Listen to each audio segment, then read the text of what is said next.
Completely alone in the house, I finished setting up breakfast for the next day and decided on a relaxing soak in a warm bath. My husband and kids were out of the house visiting my sister-in-law so that I could catch up on some work from the office and spend some time unwinding from the hectic work week.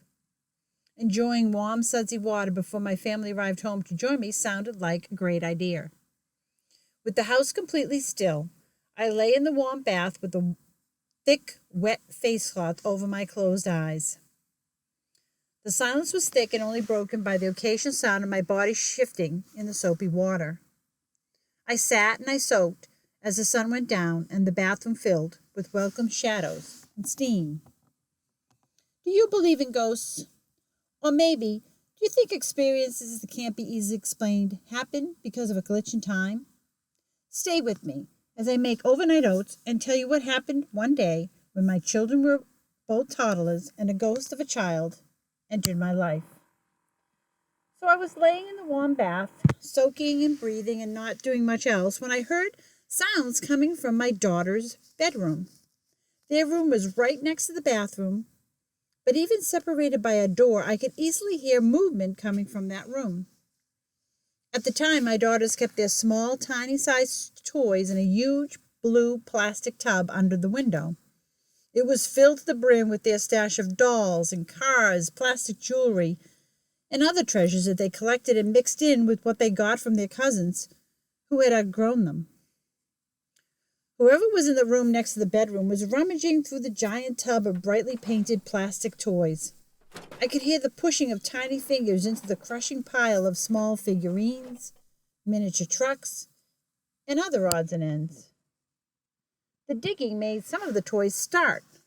One began playing a happy light tune. Another started calling softly, "Mama, Mama." My toddlers were both home, I decided. Figuring my time to luxuriate was done, I got up from the water, and as I patted my body dry with my robe, I could hear the sound from the bedroom getting louder and closer, with footsteps running from the room and past the bathroom door. As I listened to my kids, I smiled. I then reached for the bathroom door and opened it, expecting to see my two daughters laughing and playing. Instead, the hallway before me was draped in almost complete darkness. No baby girls to be seen. And the toys? They were silent. No music, no cries. Thinking they ran downstairs and were now on the main floor, I called out their names. I got no answer in return. I called out again. Nothing. Next, before I could think of what was happening, my husband walked through the door. With him, my two young daughters, fresh from their visit with Auntie. As I stood in the doorway of the lit bathroom, I could see directly down the stairs into the front door foyer. There were the three of them. They stood there, the lower level of the house partially lit by the front hall light.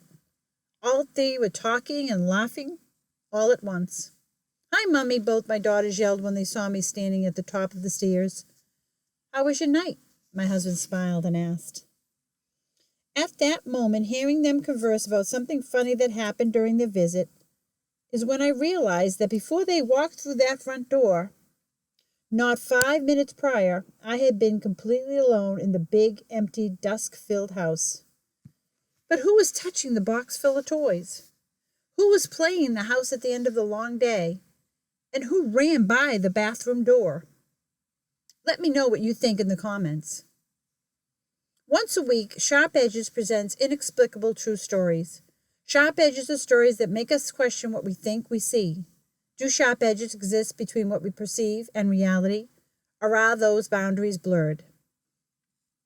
If you like true paranormal stories as much as I do, subscribe, hit that like button, and share. And until next time, look out for those sharp edges.